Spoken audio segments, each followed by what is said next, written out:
اعوذ باللہ من الشیطان الرجیم بسم اللہ الرحمن الرحیم ولا نکلف نفسا الا وسعها ولدینا کتاب ینطق بالحق وهم لا یظلمون آمنت باللہ صدق اللہ خالقنا العظیم۔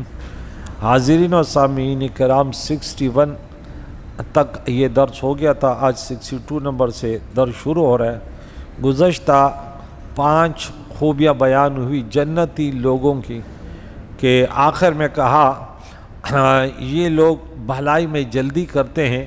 اللہ فرماتا میں نے اس پر دلائل دیے کہ سورہ بقرہ میں جگہ جگہ، سورہ ال عمران میں، سورہ حدید میں اللہ فرماتا کہ جلدی کرو، وَسَارِعُوا وَسَابِقُوا فَاسْتَبِقُوا الْخَيْرَاتِ۔ یہ تو میں نے بولا یہاں جملہ خبریہ اللہ فرماتی ہے نیکیوں میں جلدی کرتے ہیں لوگ اور اس کے طرف جو ہے سبقت لے جانے والے ہیں۔ اب یہاں فرمایا اللہ کریم فرماتے وَلَا نُكَلِّفُ نَفْسًا إِلَّا وُسْعَهَا، اور ہم کسی جان پر بوجھ نہیں رکھتے مگر اس کی طاقت کے مطابق۔ جا بجائیے آتے اللہ یکلف اللہ نفسا الا وسعها، یہاں ہے وَلَا نُكَلِّفُ، مکلف نہیں کرتے کسی جان کو مگر ان کے طاقت کے مطابق۔ یہ نہیں کہ ہم 5 نماز نہیں پڑھتے اللہ کہتے پڑھو، ہم روزہ نہیں رکھ سکتے اللہ کہتے نہیں، جو اللہ کی طرف سے حکم ہے ہم وہ کر سکتے ہیں۔ وَلَدَيْنَا كِتَابٌ يَنطِقُ بِالْحَقِّ، اور ہمارے پاس ایک کتاب ہے جو حق بولتی ہے یا سچ بیان کرتی ہے اور ان پر ظلم نہیں کیا جائے گا۔ کیسی کتاب ہے کہ حق بولتی ہے اور اس پر ظلم نہیں کیا، اس کی تشریح کرتے ہیں کیسی کتاب ہے۔ یعنی سابق آیات میں نیک لوگوں کے جو اوصاف بیان ہوئے یہ ان کی طاقت اور وسعت سے باہر نہیں، یوں ہی ہر وہ چیز جو اللہ تعالیٰ نے اپنے بندوں پر لازم فرمائی کہ تو نے کرنا ہے، یا ایک کام ہے کہ یہ نہیں کرنا، اوامر کرنا ہے، نواہی نہیں کرنا، وہ ان کی طاقت سے زیادہ نہیں ہے، انسان کے بس میں انسان اس کو کر سکتے، اور یہ اللہ تعالیٰ کا بہت بڑا فضل اور احسان ہے کہ وہ اپنے بندوں پر ان کے طاقت سے زیادہ بوجھ نہیں ڈالتا، ورنہ وہ خالق اور مالک ہے۔ دنیا میں بہت سارے لوگ جس کے آپ ماتحت ہوتے ہیں وہ کہتے ہیں یہ کرو یہ کرو، انسان کہتے ہیں یہ تو میں نہیں کر سکتا یار، یہ کیا ہوگا، کیونکہ انسان ہے نا، اور اللہ تو رحیم اور کریم ہے، ویسے نہیں کرتا۔ مزید ارشاد فرمایا کہ ہمارے پاس ایک کتاب ہے جو حق ہی بیان کرتی ہے، اس میں ہر شخص کا عمل لکھا ہوا ہے اور وہ لوح محفوظ ہے، اور عمل کرنے والوں پر کوئی ظلم نہ ہوگا، نہ کسی کی نیکی گھٹائی جائے گی اور نہ بدی بڑھائی جائے گی کہ گناہ نہیں کا تیرے کو اس میں ڈال دیا جائے، یا تو نے نیکی کی لیکن اس کا اجر ضائع کیا جائے، ایسے اللہ کے ہاں نہیں ہے۔ بل قلوب فی غمرۃ من ھذا، بلکہ ان کے دل جو ہے اس سے غفلت میں ہیں۔ کس سے؟ یہ بتاتا ہوں۔ وَلَهُمْ أَعْمَالٌ، اور ان کے لیے اعمال ہیں ان کے علاوہ، ہم العاملون، جس کے لیے یہ کرنے والے ہیں۔ اس آیت کا ایک معنی ہے کہ کافروں کے دل اس قرآن شریف سے غفلت میں ہیں، بل قلوبہم فی غفرۃ من ھذا، اس سے یعنی قرآن سے، ایک معنی یہ ہے۔ اور ان کافروں کی خبیث کام جنہیں یہ کر رہے ہیں ان کاموں کے خلاف ہیں جو مذکورہ بالا آیات میں ایمانداروں کے ذکر کیے گئے۔ وہ اچھے اعمال کرتے ہیں مسلمان، کافر برے اعمال کرتے ہیں، جنتی نیک اعمال کرتے ہیں، جہنمی برے اعمال کرتے ہیں۔ دوسرا معنی یہ ہے کہ کافروں کے دل اس قرآن سے غفلت میں ہیں اور وہ اس عظیم غفلت کے علاوہ اور بھی بہت سے خبیث کام کرتے ہیں۔ یہ جو تم دیکھ رہے مسلمان، اس کے علاوہ بھی کئی خباثتیں کرتے رہتے ہیں۔ حتی اذا اخذنا مترفیہم بالعذاب اذا ہم یجأرون، کریم اللہ فرماتا ہے یہاں تک کہ ہم ان کے دولت مند و امیروں کو عذاب میں کیا کر لیتے ہیں، پکڑ لیتے ہیں، بس اچانک پھر یہ فریاد کرنے لگتے ہیں، پھر جب گرفت میں آتے ہیں نا پھر چیختے ہیں، پکارتے ہیں۔ تو اس آیت میں کفار کے اعمال کا انجام بیان کیا گیا کہ کفار اپنے اعمال پر ہی قائم رہے یہاں تک کہ جب ہم ان کے خوشحال لوگوں کو، دولت مند لوگوں کو، امیروں وڈیروں کو عذاب میں پکڑا اور وہ بدر کے دن تلواروں سے قتل کیے، تو جب ہی وہ یا یہ واقعہ اس کے علاوہ بھی وہ فریاد کرنے لگے۔ ایک قول یہ کہ اس عذاب سے مراد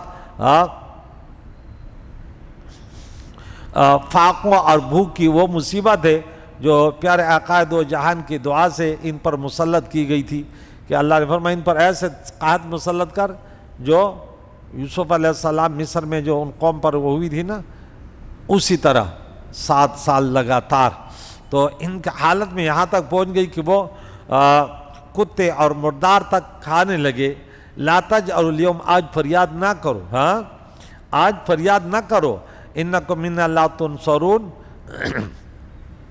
ہمارے طرف سے تمہاری مدد نہیں ہوگی. قد کانت آیاتی تتلی علیکم، بے شک ہماری آیتیں تلاوت کی جاتی تھی، ہم نے ان کے لیے افراد بیان کیے تھے، قرآن بیان کیا جاتا تھا. فکنتم علی اعقابکم تنکصون، تو تم ان آیتوں پر جو ہے پیچھے ہٹ جاتے تھے. کیا کرتے تھے تم ان آیاتوں سے؟ میری آیات جب تمہارے سامنے تلاوت کی جاتی تو تم اپنی ایڑیوں کے بل الٹے پلٹ جاتے تھے. جہنم ان کو پکارے گا تدمن ادبر وتولی، جو قرآن پاک کو اللہ کے احکام کو پیٹ کر کے ارے چھوڑو یہ مولویوں کا کام ہے، ہم نے دین تھوڑے ہی سیکھ رہے ہیں. تو نے مرنا نہیں ہے کیا؟ مستکبرین تکبر کرتے ہوئے بھی اس قرآن نے پاک سے سامرہ تہجرون اور الٹی سیدھی کہانیاں جو ہے وہ سناتے ہوئے اور اس کو چھوڑ کر تجرن چھوڑ کر، یعنی اس آیت اور اس کے بعد یہ 2 آیتوں کا خلاصہ ہے کہ کفار کی فریاد کے جواب میں ان سے کہا گیا کہ آج فریاد نہ کرو، اس سے تمہیں کوئی فائدہ نہ ہوگا، کیونکہ بے شک ہماری طرف سے تمہاری مدد نہیں کی جائے گی.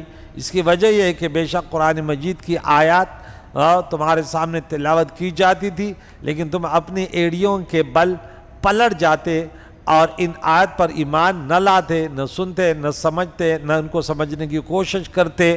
اور تمہارا حال یہ تھا کہ تم خانہ کعبہ کی خدمت پر یہ کہتے ہوئے اور بڑائیاں اپنی بیان کرتے کہ ہم حرم والے ہیں اور بیت اللہ کے ہمسائے ہیں اور وما کان صلاۃ الا مکاء وتصدیہ، بس یہ سیٹیاں بجانے اور تاڑیاں بجانے خرافات کرتے. آج کل بہت سارے لوگ کوئی پروگرام آئے تو خرافات ادھر ادھر، نہ نماز ہے نہ وہ ہے، بس عجیب سی فضا ہوتی ہے. مسلمانوں کا پروگرام ایسے ہوتا ہے کہ انسان کا دل نرم ہو جائے، توبہ کے طرف مائل ہو، یہ دیندار لوگوں کی پروگرام ہوتے ہیں. تو یہ کہنے لگے کہ ہم بیت اللہ کے بیچ میں رہتے ہیں، ہم ان کے خادمین ہیں. تو اللہ کریم نے ان کا عرب اجعلتم سقاۃ الحاج وعمارۃ المسجد الحرام کمن آمن باللہ والیوم الآخر، ارے تم حاجیوں کو پانی پلانا بیت اللہ کی تعمیر ایسے ٹھہراؤ گے؟ جب تک اللہ کو نہیں مانو گے سب مردود ہے، نہ فاتحہ نہ درود ہے، سب کچھ برباد ہے. کلمہ شرط ہے، رسول اللہ کی غلامی میں آنا کیا ہے؟ شرط ہے. الفت محمد دین حق کی شرط اول ہے، گر ہو اس میں خامی سب کچھ نامکمل ہے. مصطفیٰ برسا خویشرا کی دین ہم اوست، گر بہو نہ رسیدی تمام بولہ حبیث. تو ہم پر کوئی غالب نہیں آئے گا یہ کہتے تھے.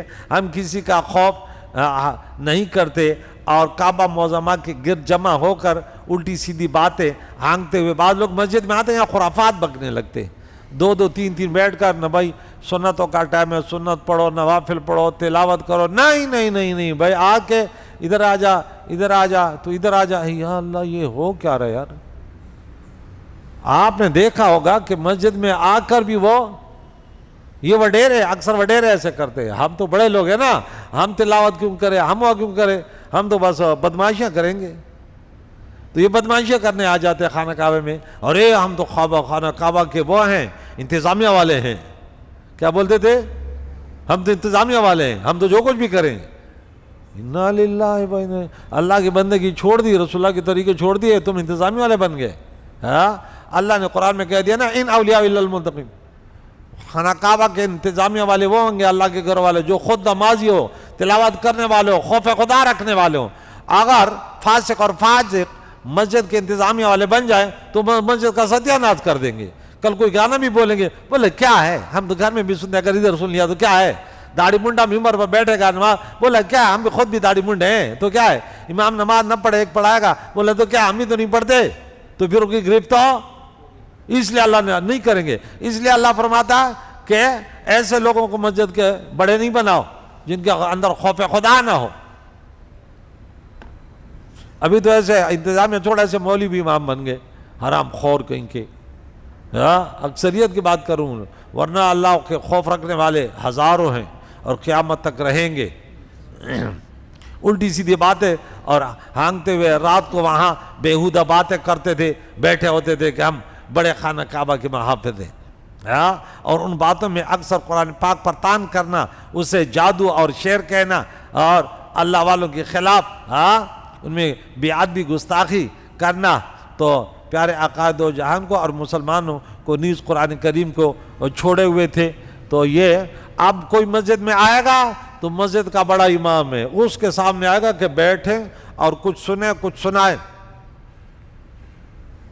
امام سے ہٹیں گے تو ناکامی کا منہ دیکھیں گے کہ بھئی تم تو مسجد میں آئے، جو درس دے رہا تھا، جو تمہیں دین سکھا رہا تھا، تم تو اس کے سامنے بیٹھنا تمہیں ناگوار تھا کہ ہم اس کے سامنے بیٹھیں گے۔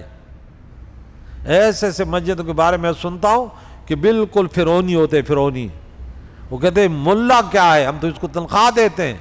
ارے میں نے بولا میں اس کا امام بنا، میں ان کو صحیح کرتا ہوں، ذرا اللہ مجھے طاقت دے، میں ایسے لوگوں کو صحیح کروں گا جو تکبر کرتے ہیں نا۔ اور مسجد میں بولو تو ہوتا کون ہے، خود نماز پڑھتا نہیں ہے، دکان سے تو انتظامیہ والا آ گیا، تو مسجد کی حفاظت کرے گا؟ نماز اللہ کریم فرماتا ہے، سورہ نمبر 9 یاد رکھو، سورہ نمبر 9 کون سی؟ توبہ، آیت نمبر کیا ہے؟ 18، کہ انما یامر مساجد اللہ من آمن باللہ والیوم الاخر واقام الصلاۃ وآتى الزکاۃ ولم یخش الا اللہ۔